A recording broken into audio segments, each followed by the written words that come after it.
नमस्कार मित्रों, हम लोग अकाउंट्स की बात करने वाले हैं।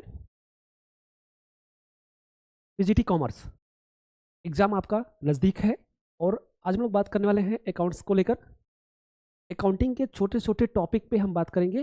पूरी जो अकाउंटेंसी है, जो इम्पोर्टेंट चैप्टर होता है जहाँ से क्वेश्चन पुट अप किए जाते हैं, उस चैप्टर को हम थोड़े-थोड़े टॉपिक में डिवाइड किए हैं और आज हम उसी टॉपिक के बारे में बात करेंगे और समझेंगे कि एक्चुअल में क्या-क्या चीज़ें होती है। तो चलिए स्टार्ट करते हैं। ये पीजीटी एग्ज़ाम के पॉइंट ऑफ व्यू से क्वेश्चन बनाए गए हैं और ये एग्ज़ाम के भी पॉइंट ऑफ व्यू से क्वेश्चन होते हैं और ये इंटर 12th 11th 12th के भी एग्ज़ाम में क्वेश्चन पूछे जाते हैं। क्लियर? तो चलिए स्टार्ट करते हैं और देखते हैं कि क्या एक्चुअल में ये है। तो हम अकाउंटेंसी के बारे में बात करने वाले हैं।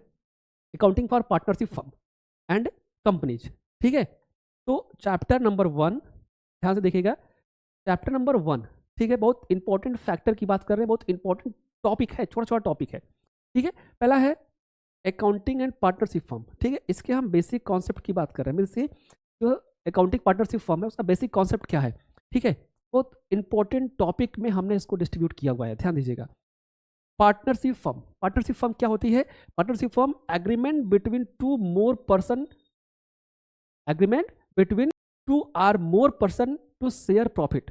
एक या एक से अधिक पर्सन के बीच में जो बिजनेस करने के लिए साझेदारी होती है, उसे क्या कहते हैं? पार्टनरशिप। ठीक है? यहाँ पे अगर आपकी पार्टनरशिप में सबसे इंपॉर्टेंट फैक्टर क्या है? Share profit ratio. मतलब कि अगर आप प्रॉफिट शेयर नहीं करेंगे तो वो पार्टनरशिप मानी नहीं जाएगी, मतलब बिजनेस पार्टनरशिप मानी नहीं जाएगी। यह सबसे इंपॉर्टेंट फैक्टर है कि शेयर प्रॉफिट रेशियो। क्लियर?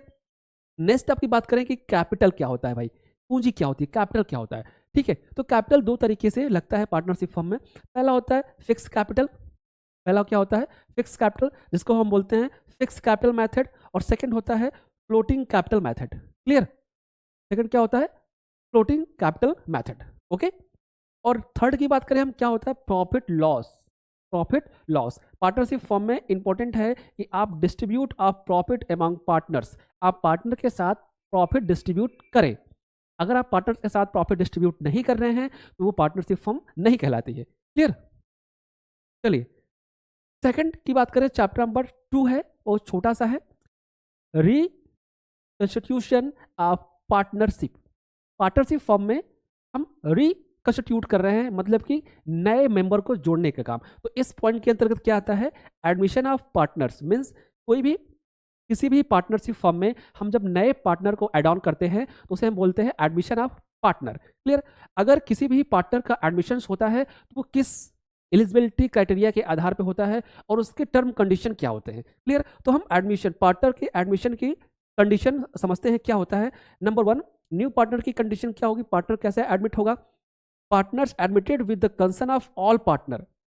कोई भी पार्टनर जब बिजनेस में आएगा तो सभी पार्टनर की परमिशन होनी चाहिए। विदाउट एनी पर्सन, अगर किसी एक पर्सन के परमिशन से कोई भी नया मेंबर ऐड नहीं हो सकता, ऐड ऑन नहीं हो सकता है। इसलिए सभी पार्टनर की परमिशन यहाँ पे इंपॉर्टेंट है। तो यहाँ पे मेन पॉइंट क्या है? All partners, permission of all partners. Okay? Next बात करें स्क्रैपिंग रेशियो। जो प्रॉफिट रेशियो है वो कैसे डिवाइड होगा? Suffering of ratio. ठीक है? तो जब भी कोई नया पार्टनर आएगा तो उसका जो प्रॉफिट रेशियो डिवाइड होगा वो किससे डिवाइड होगा? वो ओल्ड पार्टनर की प्रॉफिट रेशियो से डिवाइड किया जाएगा। क्लियर? अगला है goodwill, extra value of firms reputation. जब कोई नया पार्टनर जुड़ता है तो ऑटोमेटिक क्या होता है? फर्म की एक्स्ट्रा वैल्यूएशन क्रिएट की जाती है। ओके? नेक्स्ट है reconstitution, retirement, death of partner. अगर किसी भी पार्टनर की डेथ हो जाती है, कोई पार्टनर रिटायर हो जाता है तो उस कंडीशन में क्या होगा? तो दो चीज होता है, गेनिंग ऑफ रेशियो, मतलब कि लाभ के हिसाब से उसका डिस्ट्रीब्यूशन किया जाएगा। अगला settlement of ratio partners of capital, दूसरा पार्टनर्स के कैपिटल को सेटलमेंट किया जाएगा। अगला जो भी ज्वाइंट लाइफ पॉलिसी होगी वो आपको करना पड़ेगा। डिस्ट्रीब्यूशन। अगला विघटन, रेजुलेशन ऑफ पार्टनरशिप फर्म। ठीक है? पार्टनरशिप फर्म का विघटन, अगर कोई भी पार्टनरशिप फर्म समाप्त हो रही है, विघटन हो रहा है, उसका क्या होगा? तो पहला होगा रेजोल्यूशन का मतलब होता है कि बिजनेस पूरी तरीके से कंप्लीटली खत्म हो जाएगा, क्लोज हो जाएगा। फिर दूसरा होता है कि आपका जो भी सेल्स और एसेट लायबिलिटी है वो पूरी तरीके से अकाउंट में रिकॉर्ड की जाएगी। और जो पेमेंट ऑर्डर होता है वो क्या होता है? आउटसाइड लायबिलिटी, पार्टनर्स लोन और कैपिटल। मीन्स कि सबसे पहले जो बाहर की लायबिलिटी है उसको पे किया जाएगा, उसके बाद जो पार्टनर्स के लोन है उसको पे किया जाएगा, उसके बाद जो कैपिटल बचेगा वो फर्म का कैपिटल कहलाएगा। क्लियर। नेक्स्ट है अकाउंटिंग शेयर कैपिटल। ये ध्यान दीजिएगा कि accounting for share capital. Share capital क्या होता है, ध्यान दीजिएगा। शेयर क्या होता है, तो शेयर होता है unit of small capital. Unit of small capital क्या होता है, शेयर। तो यूनिट ऑफ कैपिटल ये क्या होता है, शेयर होता है। टाइप ऑफ शेयर क्या होते हैं, तो टाइप ऑफ शेयर होते हैं आपके इक्विटी शेयर और प्रेफरेंस शेयर। इक्विटी शेयर और प्रेफरेंस शेयर।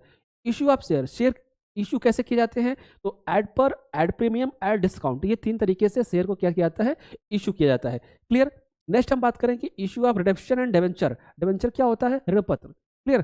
तो डिवेंचर मीन्स क्या होता है, लोन सर्टिफिकेट। डिवेंचर क्या होता है, एक लोन सर्टिफिकेट होता है और कुछ नहीं होता है, एक प्रमाण पत्र होता है। इंटरेस्ट ऑन डिवेंचर, डिवेंचर का इंटरेस्ट क्या होता है, फिक्स होता है, जो भी होगा वो फिक्स होगा, वेरिएबल नहीं होगा। अगला है रिडेम्पशन। रिडेम्पशन क्या होता है, रीपेमेंट ऑफ डिवेंचर, जब बार बार किसी लोन का पेमेंट किया जाता है उसे बोलते हैं redemption. Clear. Part B, last point, part B, financial statement of analysis.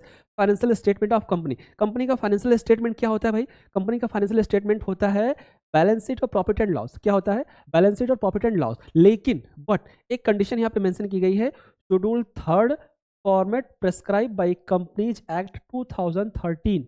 वो स्टेटमेंट जो कंपनी एक्ट 2013 में प्रिस्क्राइब की गई है शेड्यूल 3 में, उसी स्टेटमेंट को हम क्या बोलते हैं, फाइनेंशियल स्टेटमेंट बोलते हैं। ये सबसे इंपॉर्टेंट मीनिंग है। फाइनेंशियल स्टेटमेंट क्या होगा, कोई भी स्टेटमेंट फाइनेंशियल स्टेटमेंट नहीं होता। ध्यान रखिए कि हम कुछ भी लिख कर दे दिए कुछ भी, तो वो फाइनेंशियल स्टेटमेंट नहीं होता। फाइनेंशियल स्टेटमेंट वो होता है जो कंपनीज एक्ट 2013 में शेड्यूल 3 में प्रेस्क्राइब फॉर्मेट के हिसाब से बनाया गया है। क्लियर। चलिए एनालिसिस ऑफ फाइनेंशियल स्टेटमेंट आप समझ रहे हो, ठीक है। तो ये ऑब्जेक्टिव होता है और इस तरीके से होता है। बात करते हैं अकाउंटिंग रेशियो की। अकाउंटिंग रेशियो, ठीक है। अकाउंटिंग रेशियो क्या होता है, अकाउंटिंग रेशियो, तो अकाउंटिंग रेशियो होता है 3 तरीके का। पहला होता है लिक्विडिटी रेशियो, दूसरा आता है प्रॉफिटेबिलिटी रेशियो, तीसरा होता है सॉल्वेंसी रेशियो। ये 3 तरीका क्या होता है, आपका अकाउंटिंग रेशियो होता है। अब इन तीनों के पार्ट अलग अलग होते हैं, तो तीनों के पार्ट क्या होते हैं। अगर हम लिक्विडिटी रेशियो की बात करें तो इसमें 2 होते हैं, पहला होता है अकाउंटिंग रेशियो, दूसरा होता है क्विक रेशियो, ठीक है। प्रॉफिटेबिलिटी रेशियो की बात करें इसमें होता है ग्रॉस प्रॉफिट रेशियो और नेट प्रॉफिट रेशियो। और सॉल्वेंसी की बात करें इसे बोलते हैं डेब्ट इक्विटी रेशियो। सॉल्वेंसी का मतलब क्या होता है, डेब्ट इक्विटी रेशियो, इसे बोलते हैं अकाउंटिंग रेशियो। ध्यान से सुनिएगा एक बार फिर से, accounting ratio. Okay, accounting ratio क्या होता है, अकाउंटिंग रेशियो के 3 पार्ट होते हैं। पहला होता है liquidity ratio, profitability ratio, solvency ratio. Clear. अब एक ही अपने अपने पार्ट होते हैं, तो लिक्विडिटी रेशियो का 2 पार्ट होता है। पहला होता है करंट रेशियो, दूसरा होता है क्विक रेशियो।